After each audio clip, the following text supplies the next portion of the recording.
저는 비평을 맡은 신승호라고 하고요. 네, 안녕하세요. 작가 서재정입니다. 진행을 하기 전에 저희가 이제 처음에 어떻게 시작했는지 뭐 이런 걸 다 말씀을 드리고 시작하는 게 좋을 것 같고요. 사실 처음에 이제 다른 비평가 분들도 많이 말씀하셨지만 일단 2주라는 시간이 굉장히 물리적으로 작은 시간이었고, 그래서 이제 근원적으로 좀 생각도 좀 해볼 겸 해서 비평 페스티벌의 목적이 도대체 뭘까 좀 생각을 많이 해봤어요. 그래서 근데 왜 작가랑 같이 이걸 하라고 하지? 이런 생각을 처음에 사실 했어요. 왜냐하면 비평이라는 건 사실 작가가 없어도 할 수 있는 페스티벌 생각을 했거든요. 근데 이제 작가랑 같이 무대를 서야 된다는 거는 도대체 목적성이 있어 보였어요. 이걸 작가랑 같이 왜 해야 되는지. 그래서 이제 저는 생각한 게 작가랑 같이 한다는 거는 결국은 작가와 작품을 되게 동일시하고 좀 중요하게 여기는 어떤 대상이구나 생각을 했고, 그래서 결국은 이번 페스티벌에서 제가 구현하려고 하는 거는 제가 기본적으로 작가랑 만났을 때 어떤 대화를 풀어가는 어떤 과정들, 그래서 2주 동안 제가 서재정 작가나 김다운 작가랑 했던 어떤 그런 과정을 여기서 좀 재현한다고 보시면 될 것 같고요. 그 다음에 이따가 김다운 작가랑 할 때 이제 말씀드리긴 하겠지만, 서재정 작가는 사실 그날 첫 미팅 때도 제가 블라인드 데이트 좋아한다고 말씀드렸고, 전혀 정보가 없는 상태에 만나서 처음 어떤 작업에 대한 얘기를 나눴고, 김다운 작가 같은 경우는 사실 이런 비슷한 워크숍을 한번 한 적이 있는 작가예요.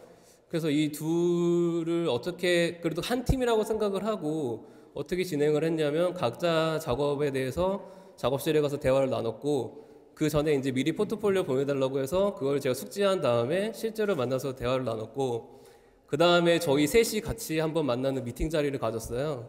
그래서 이걸 어떻게 진행을 하면 좋을지 결론을 좀 내렸던 건, 서재정 작가는 제가 처음 만났기 때문에 제가 계속 하는 방식을 그대로 드러내는 작업을 그대로 하고, 그 다음에 김다움 작가 같은 경우는 이미 한번 이런 걸 했기 때문에 저희가 만나서 어떤 서로에게 영향을 줬다면, 이게 두 번째 만남이 됐을 때는 이게 어떻게 변했을까, 이런 주제를 처음에 생각했다가 거꾸로 아마 김다움 작가가 저를 인터뷰하는 어떤 형식의 발표가 될 것 같아요.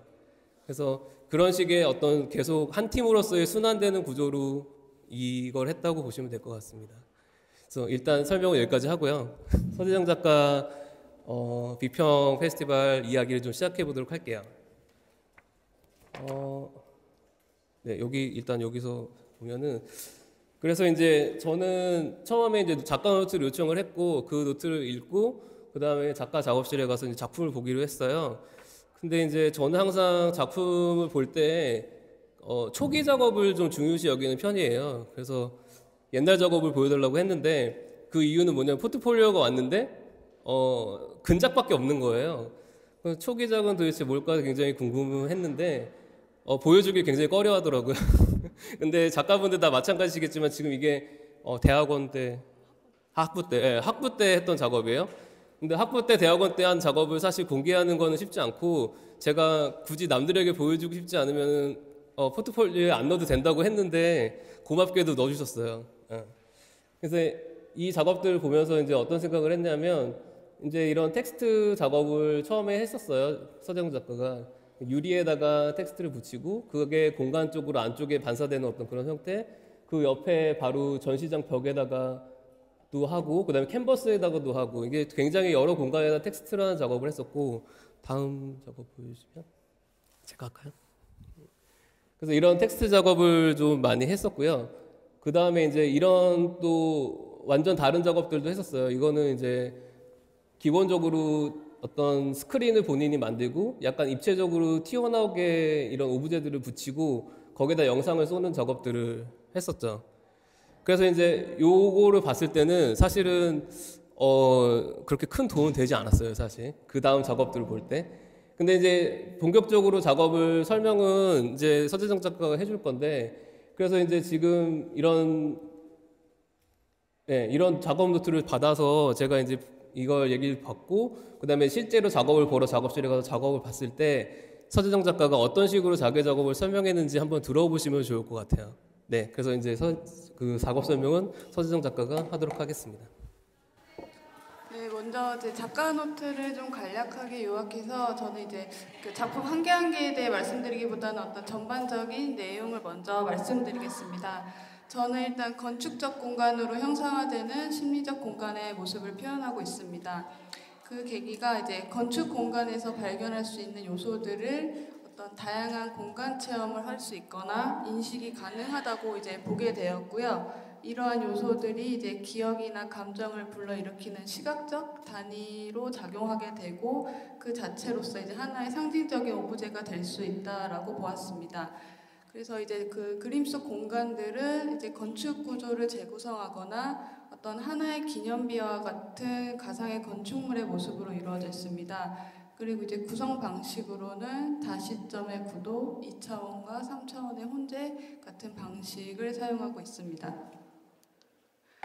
이 작업이 이제 저는 이제 주로 페인팅 매체로 하고 있고 약간은 이제 초기 작업이라고 할 수 있는데 이 시리즈는 어떤 어떤 가상의 큐브를 제가 설정을 하고 그 안에 어떤 공간 속 공간이라는 개념을 생각을 해보았습니다. 그래서 어떤 면대면으로 서로 다른 곳에 있는 공간들이지만 이제 비슷한 구조를 포착해서 어떤 연결되는 지점을 제가 구성 방식으로 했었고요.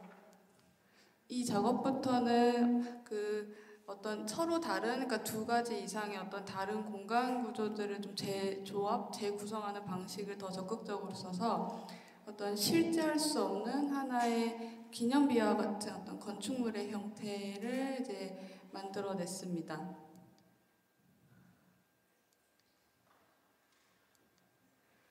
그리고 이 작업은 이제 매체적으로 조금 변화가 되는데 계단이라는 모티브를 이제 제가 생각을 해서 그 계단을 모티브로 해서 오브제를 직접 만들었습니다. 그래서 그 오브제를 그 실제 공간에 설치를 해서 촬영한 이제 디지털 프린트 작업이고요. 이 작업에서는 어떤 현실과 비현실, 그러니까 제가 조금 더 현실 공간을 대입을 함으로써 현실과 비현실의 경계에 대해서 좀 생각을 해보고자 시도했던 작업이었습니다. 그리고 이 작업부터는 앞선 요 디지털 프린트에 좀 이어지는 형태인데 드로잉 개념으로 좀 보시면 되겠고 이는 좀 재료적인 측면, 뭐 나무나 콘크리트 그런 재료적인 측면에 대한 이제 관심이 더 생겨서 건축 모형 재료를 쓸 때 쓰는 시트지를 가지고 이제 콜라주 형식으로 만들어 보았고요. 그리고 이제 이런 것도 다 드로잉 작업들인데 드로잉에서는 제가 좀 어떤 더 작은 단위, 그러니까 계단 하나, 뭐 기둥 하나 이런 식으로 어떤 공간의 좀 작은 단위들을 다루고 있고 이것들이 모여서 어떤 회화 작업으로 이루어지는 이제 그런 프로세스가 있는 드로잉 작업들입니다. 그리고 여기서부터는 좀 이제 근작들로 제가 지금까지 이제 말씀드렸던 작업에서 조금은 다른 카테고리로 될 수도 있고 그래서 제가 이제 해체된 공간이라는 개념으로 이제 조금 나뉘어 보았는데요. 이 Structure of the Atmosphere라는 시리즈는 어떤 오래된 창고 건물을 제가 이제 이렇게 리서치를 하게 된 계기가 있었습니다. 그래서 창고 건물에는 트러스 구조라고 해서 천장에 목조 트러스 구조가 아주 중요한 요소였는데 그것들을 이제 그러니까 그 건물 자체를 다시 해체를 하면서 트러스 구조가 이렇게 빛이라는 어떤 수단을 통해서 하나의 그림자 형태로 반영된 모습을 직접 제가 촬영한 작업입니다. 그래서 이 해체된 공간의 카테고리에서는 이전 작업들이 어떤 작품 속에서 하나의 덩어리, 이렇게 단단해 보일 수 있는 덩어리로 표현을 했다면 이 작업부터는 오히려 단단한 구조가, 그러니까 실제로 존재하는 단단한 구조가 어떤 그림자라는 비물질적인 수단을 통해 보여지는 모습을 생각을 해보았습니다.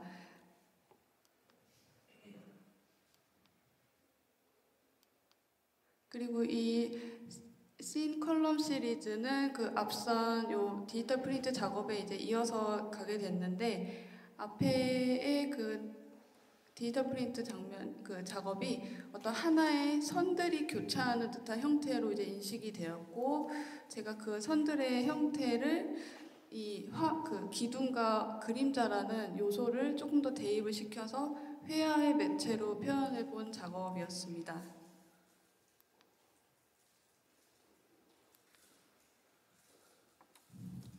네, 여기까지 일단 최근 작업들로 말씀드리겠습니다. 잘 들으셨죠? 네. 이런 식으로 저한테 설명을 했습니다. 그래서 이제 이거를 어떻게 봤냐면, 본인의 작가 노트 제목이 뭐였냐면은 건축적 공간으로 형상화되는 심리적 공간이었어요. 그리고 거기에서 이제 작가는 본인의 작업을 어떤 지점에서 어떻게 구현하고 싶은지, 또 어떤 소재를 사용했는지, 그래서 작업을 어떻게 전개해 나가는지에 대해서 이게 방금 설명을 들었는데, 실제 작품을 보면서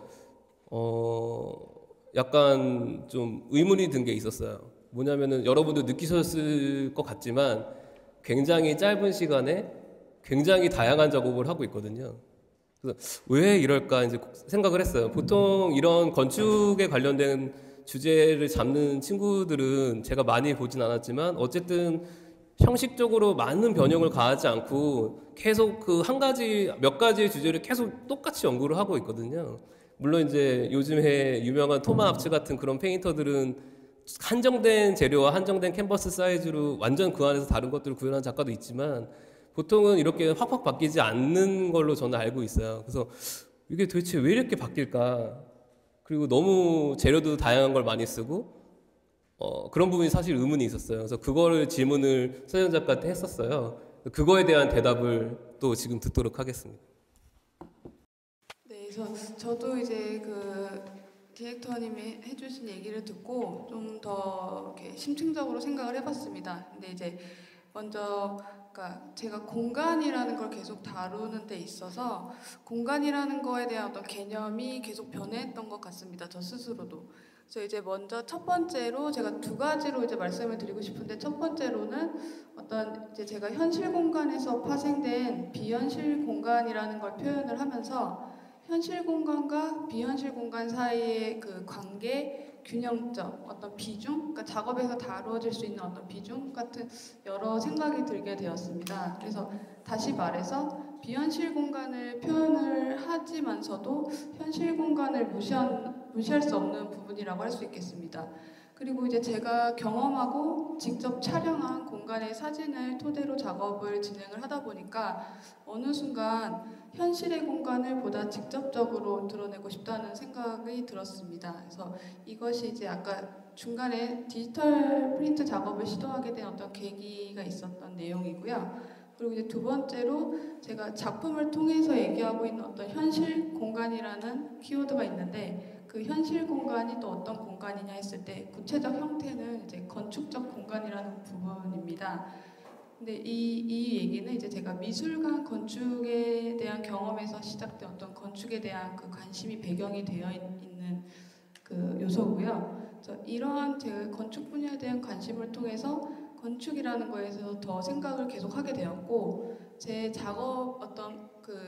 작업의 대입함에 있어서 예를 들면 뭐 건축에 있어서 어떤 도면 형식, 또 재료적인 측면에 대한 관심이 이제 조금 더 추가적으로 생기면서 아까 시트지나 이렇게 마티리얼을 줄 수 있는 건축 모형 재료를 직접적으로 사용하면서 어떤 작업의 스타일에도 좀 변화가 생기게 된 것 같습니다.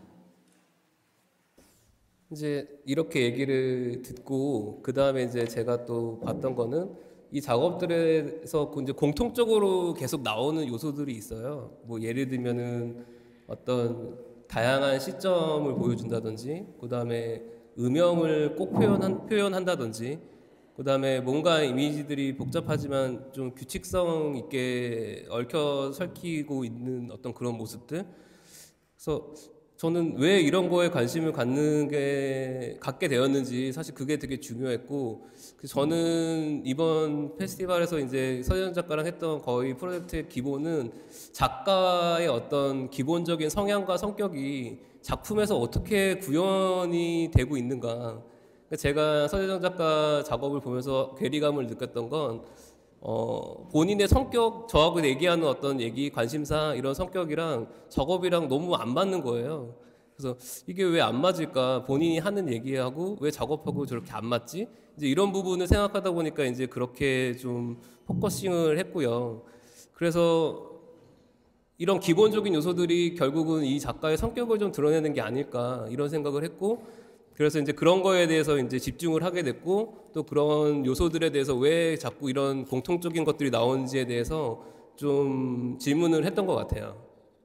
근데 이제 그러면서 얘기를 들었을 때 지금 이제 설명을 해주겠지만, 뭐라 그럴까, 본인이 아까 이제 이 장을 나눈 것도 그렇고, 그 다음에 작품 제목도 그렇고, 뭔가 제가 이제 이 인터뷰가 끝난 다음에 작가 노트를 새로 또 요청을 했어요. 근데 그랬을 때 이제 또 다른 제목의 작가 노트를 보내는데, 보통은 작가들이 뭐 작업 노트, 뭐 스테이트먼트 이렇게 써서 보내는데 항상 소제목이 달려 있어요, 이 작가는.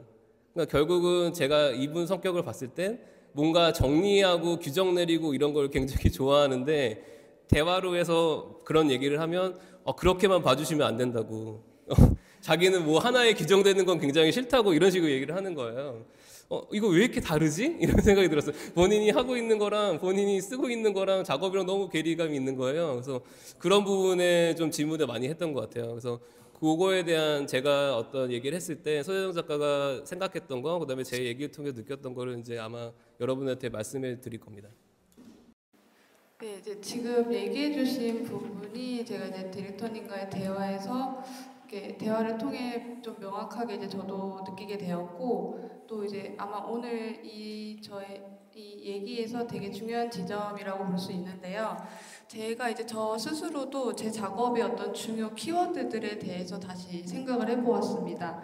그래서 저는 이제 작업의 어떤 큰 모토로 건축적 공간으로 형상화되는 심리적 공간을 표현하고 있다고 하는 건데, 이렇게 규정되어 있는 것 같은 부분에서도 제가 다시 그 심리적인 공간, 즉 어떤 심리적인 부분에 대해서 조금 더 생각을 해보았습니다. 그래서 그래서 곰곰이 이제 다시 생각을 해보니까 심리적 공간이라고 지칭을 하였던 거에 대해서 그 심리적 공간이 좀 예를 들면 어떤 범위가 되게 막연할 수도 있겠고 하는 생각이 들게 되었습니다. 그래서 이제 저 스스로 심리적 공간이라는 거에 어떤 범위를 좀 좁혀보자. 그리고 그 과연 어떠한 심리, 그러니까 구체적인 심리로 떠올릴 수도 있고 어떠한 심리들이 그 기저에 있을까라는 질문을 이제 계속 해보았습니다. 그래서 이러한 과정을 통해 이제 떠오르게 된 어떤 첫 번째 구체적인 감정이 모순이라는 것이었습니다. 그래서 그 제 스스로의 내면에, 그러니까 작업과 연관이 되면서도 작업과 연관이 안 되는 어떤 제 스스로의 내면에 있어서, 그러니까 뭐 예를 들면 현실과 비현실, 뭐 이성과 비이성, 계획과 우연, 질서와 위반 같은 어떤 상반되고 모순된 개념들이 이렇게 약간 묶인 채 큰 부분을 차지하고 있다는 것을 좀 느끼게 되었습니다. 그래서 이러한 내용을 작품을 통해 봤을 때 어떤 현실의 모습 같지만 실제로 존재할 수 없는 공간의 형태나, 아니면 우연적인 장면들이 결합하는 것 같지만 실은 계획적으로 짜여지는 것 같은 어떤 제 작업의 과정이 연상이 되기도 했습니다. 그래서 이제 결국 이러한 부분이 작업 과정 전반에 깔려 있었고 계속 영향을 미치게 되는 것이 아닌가, 그리고 이러한 부분을 더 제 스스로 명확하게 알지 않았나라는 말씀을 이제 먼저 드리고 싶고요. 그리고 이제 두 번째로 제가 건축이라는 부분에 대해서도 계속 다시 생각을 해보게 되었습니다. 그러니까 어떻게 보면은 이제 결론적으로 어떻게 보면 일부분일 수도 있는 건축적 공간이라는 어떤 형식적인 거에 좀 너무 얽매여 있지 않았나라는 걸 좀 생각을 하게 되었고, 왜냐하면 이제 저는 그러니까 작품이 결과적으로 나왔을 때 어떤 건축 공간의 형태를 유지하고 싶고 유지해야 된다라는 어떤 생각을 계속 함에 있어서 오히려 어떤 개념이라고 할 수 있는 본질, 뭐 근원적인 부분이 뒤섞이고 좀 명확하게 드러나지 않은 채 모호한 상태로 있었던 것 같은 생각도 들었습니다. 그래서 이러한 내용들이 이제 저 스스로도 작업을 규정하는 데 있어서 좀 어려움이 있었지 않나라는 생각을 하게 된 계기였습니다. 그래서 이제 이런 얘기를 들은 이후에 뭐 들어서 딱 바로 느끼시겠지만 결국은 작가 본인도 본인이 계속 답답하고 힘들고 작업을 하는데 뭔가 자기가 원하는 만큼의 결과물이 안 나오는 이유를 사실은 좀 본인의 근원적인 마음과 생각과 어떤 이런 거에 진실된 작업을 하고 있는가를 좀 고민을 해봤어야 된다고 저는 생각하는데 본인도 알고 있었고 느끼고 있었지만 계속 그거를 해결하지 않고 그냥 작업을 계속 하다 보면 뭔가 해결책이 나오겠지라는 어떤 생각을 갖고 작업을 해왔던 것 같았어요. 그래서 사실은 그 얘기를 좀 많이 해주고 싶었고 결국은 작가들이 왜 이렇게 작업을 하느냐에 대한 생각은 결국은 작업을 할 때 지금 어떤 현대미술이라는 건 이런 거야. 이런 게 이런 스타일로 아니면 이런 유행, 아니 이런 방식들, 그다음에 어떤 주제들 이런 거에 너무 통념적인 사고방식을 하고 있는 게 아닌가. 그 본인만의 어떤 그런 걸 드러내기 위해서는 그런 통념적인 것들을 좀 버려야 되는데 자꾸 그런 거에 좀 자기 자신이 본질이 좀 함몰되어 가고 있는 게 아닌가 좀 그런 생각을 하게 됐었습니다. 그래서 사실은 저는 여기까지 이렇게 얘기를 하는데 이제 그 다음 작업 사실 몇 개 이제 구상하고 있는 작업들을 보면 본인이 거기서 조금 벗어나기 위해서 노력을 하는 것들이 좀 보이고요. 그 다음에 그거에 대해서 서영 작가가 좀 빨리 설명을 하면 제가 그 다음에 서영 작가랑 인터뷰가 끝난 다음에 받았던 새로운 작가 노트를 보고 제가 또 쓴 글이 있는데 그 글을 마지막으로 읽는 걸로 해서 저희 발표는 끝내도록 하겠습니다. 그래서 이제 근접이라고 말씀드린 이제 이 작업부터 좀 변화되는 내용을 이제 말씀드릴 수 있는데 이 시리즈를 하면서 그러니까 하면서도 사실 고민이 되는 지점들이 많이 있었어요. 근데 결과적으로는 이 어떤 해체 공간 카테고리로 지금 제가 뭐 이렇게 나눈 이 두 시리즈가 이렇게 어떤 하나의 전환점이 된 것 같습니다. 왜냐하면 이제 저는 오히려 이전 작업들이 좀 기억 속의 공간을, 그러니까 이렇게 기억으로 떠올리는 공간을 그 캔버스라는 화면의 어떤 단단한 형태로 표현을 해온 것에서 이 작업들은 그 해체 공간이라고 명명된 작업들은 오히려 그 방향성이 바뀌었다고 할 수 있는 부분이 있습니다. 그리고 이제 이 이후에 하고 있는 작업들은 이제 어떤 모순의 개념을 대입으로 해서 모순의 공간 시리즈로 이제 진행을 하고 있는데요. 지금 보여드리는 거는 이제 그 드로잉 단계예요. 사실 제가 요 드로잉을 베이스로 해서 약간의 어떤 설치 형식으로 계획을 하고 있는 부분인데 그 부분은 아직 이제 완성이 안 돼서 오늘은 못 보여드리고 지금 보여드리는 거는 이제 드로잉 단계인데 그러니까 이 어떤 그 모순의 공간 작업에서는 제가 조금 더 이렇게 본질의 형태라고 볼 수 있는 기하학적인 형태를 더 다루려고 하고 있고요.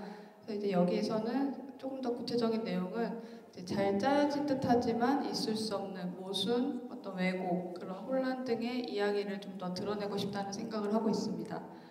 그리고 이제 제가 이 작업을 구상함에 있어서 저 스스로 이렇게 어떤 내면에 대한 생각뿐만 아니라 그 어떤 모순이라는 감정이 주변 환경의 영향도 많이 아주 크다는 생각을 하게 되었습니다. 현실에서 누구나 겪고 있고 목격하게 되는 어떤 공간, 사건, 사람들과 관련된 모순된 상황들과 이를 통해 스스로에게 다시금 혼란을 주게 되는 과정들이 개인적인 경험이면서도 모두의 이야기라는 그 생각이 들었습니다. 그래서 이러한 과정을 통해서 이제 어떤 제 작업에 있어서 개인적으로는 스스로의 그 내밀한 부분들을 좀 더 이렇게 생각하고 인정하고 더 솔직해질 수 있지 않았나 하는 그런 생각을 들게 되었습니다. 여기까지 이제 제 설명을 마무리하겠습니다. 그래서 이제 제가 이러한 본인의 생각을 작업 노트로 한 거를 받았어요. 근데 이제 거기서 다 읽을 수는 없고 제가 이제 정리한 마지막 한 단락 정도 읽고 끝내도록 할게요. 그러니까 이러한 작업에 대한 대화를 나눈 이후의 작업 노트에서는 뭔가 완벽하게 규정을 내리면서도 그걸 실제로 행위로 옮길 때 어떤 모호함에서 벗어나서 사유를 통해 무용의 것을 유용으로 만들어내려고 하는데 여기서 어떤 사유라는 건 인식하고는 동일한 게 아니고요.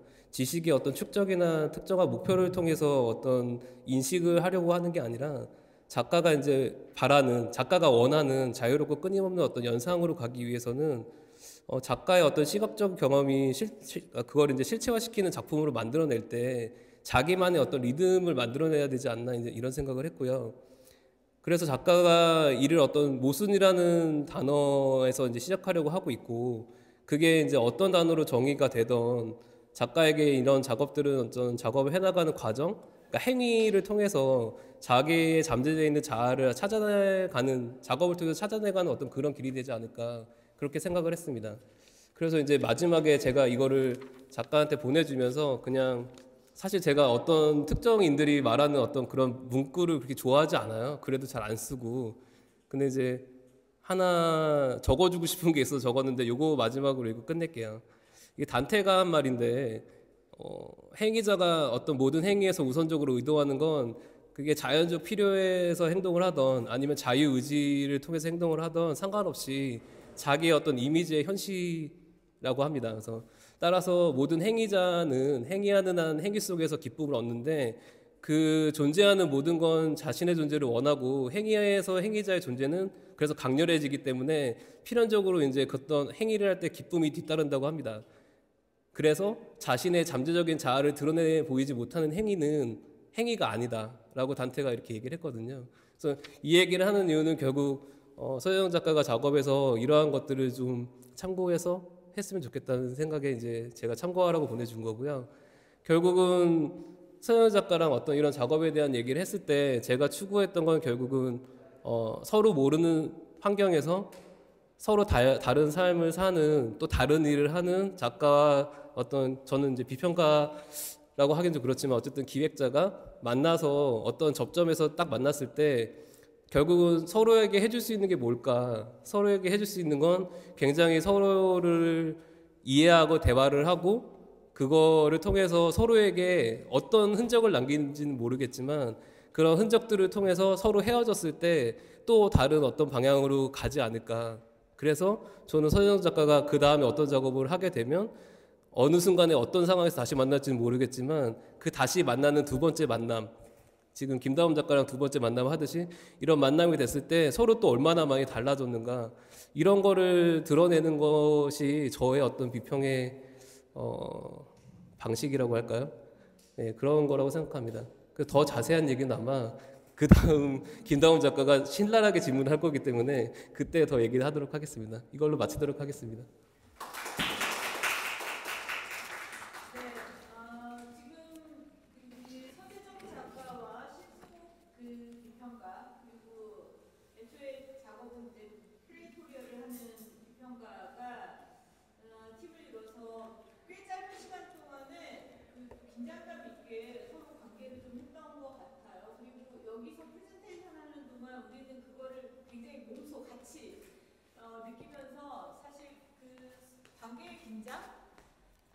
두 분의 관계의 긴장이 또 우리한테도 계속 이렇게 전이가 되는 그 아주 묘한 경험을 하게 됐는데요. 그 관계의 긴장이라는 건 사실 그렇지 않습니까?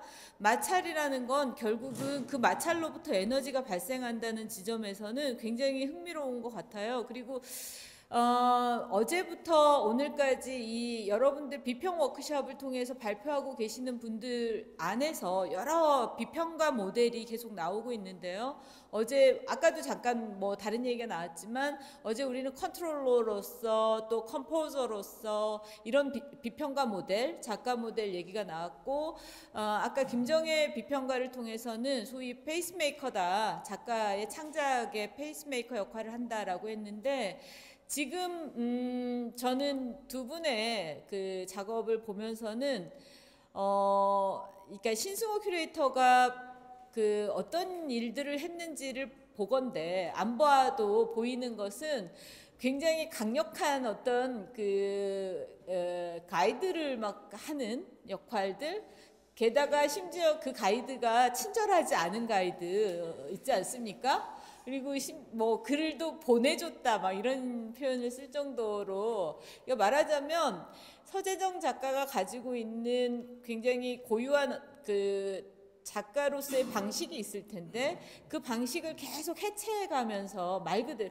그러니까 서재정 작가의 작업에 해체 공간이 있는 게 아니라 둘의 관계에서 해체들이 일어나지 않았었을까. 그리고 그렇기 때문에 사실 이 순간이 끝이 아니라 지금 그 신승호 비평가가 얘기한 것처럼 그로부터 계속해서 나아갈 것 같다는 생각을 좀 하게 됐고요. 페이스메이커의 폴러라이즈드 있는 양극에 있는 게 지금 두 분이 아닐까. 호흡을 맞춰주는 그 관계가 아니라 서로 갈등 속에서 그 긴장하면서 뛰어다녀야 되는 관계 비평가와 작가가 아닌가 하는 생각을 했습니다. 제가 좀 답변을 해도 될까요? 네, 그럼요. 사실 저는 그렇게 어느 한쪽에 치우치려고 하는 스타일의 사람이 아니에요. 지금 선생님이 말씀하신 것처럼 뭔가 강력하게 작가한테 주장을 한 것처럼 보이시겠지만 사실은 그거는 저랑 상대하는 작가에 따라 달라지는 것 같아요. 그러니까 그 작가의 성격이 이따가 이제 그거는 바로 이제 다다음 제가 발표할 때 아마 김다움 작가랑 할 때는 아마 보이실 거예요. 제가 왜 이런 얘기를 하는지. 그러니까 작가의 성향에 따라서 제가 어떤 하는 행동이 달라 보이겠죠. 그러니까 서현 작가 같은 경우는 굉장히 자기 얘기를 하면서도 제 얘기를 굉장히 수용을 하려고 했던 작가고, 다음에 할 이제 김다운 작가 같은 경우는 본인 주장이 굉장히 강하기 때문에 저랑 계속 이제 그거를 저보다 더 강력하게 저를 아마 휘어잡을 텐데, 이제 그거는 이제 상대하는 사람에 따라 달라지는 것 같아요. 근데 이제 서재영 작가 같은 경우는 좀 본인이 본인 스스로 작업에 만족하지 못하고 있는 상황에서 저를 만났기 때문에 아마도 그런 상황에서 이제 제 얘기를 좀 많이 수용하려고 노력했던 것 같아요. 그래서 그 부분은 오해가 없으셨으면 합니다. 오해는 안 합니다. 사실은 저는 뒤에서 듣고 있다가 깜짝 놀랐어요. 그 신승호 큐레이터를 사실은 다른 작업 때문에 좀 알고 있는 분인데 신승호 큐레이터, 신승호 비평가한테 이런 면이 있었나 하는 게 있었거든요. 그러니까 굉장히 주도적이거나 이렇게 좀 디렉션을 하는 거를 제가 처음 봤는데, 이게 아마도 지금 말씀하신 것처럼 서재정 작가가 가지고 있는 어떤 그 대응의 방식들, 관계를 맺는 방식들에서 한쪽이 조금 더 이렇게 나아간 부분, 그래서 다른 의미로 두 분의 어떤 비평가와 작가로서의 관계는 굉장히 합이 잘 맞았던 건 아닌가. 그리고 마지막에 단테를 인용하셨는데, 사실 단테가 말하고 있는 그 행위라는 것이 비평가의 행위, 뭐 우리가 차용을 하자면 비평가의 행위일 수도 있고 작가의 행위일 수도 있고 또 심지어는 우리 오디언스의 청자의 행위일 수도 있는데요.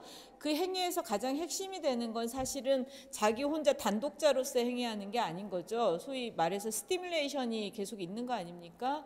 그런 차원에선 두 분이 굉장히 긴장감 넘치는 자극의 관계였고, 우리가 조금 더, 그러니까 김다움 작가하고 신승호 비평가가 어떻게 또 얘기하는지를 보고서 그 부분에 종합 토론을 하는 게 어떨까, 시간을 조금 들여서요, 지금 여기서 결론을 내리지 말고 하면 어떨까 싶은 생각이 드는데, 두 분 수고하셨는데 각수로 보내드리고요. 네.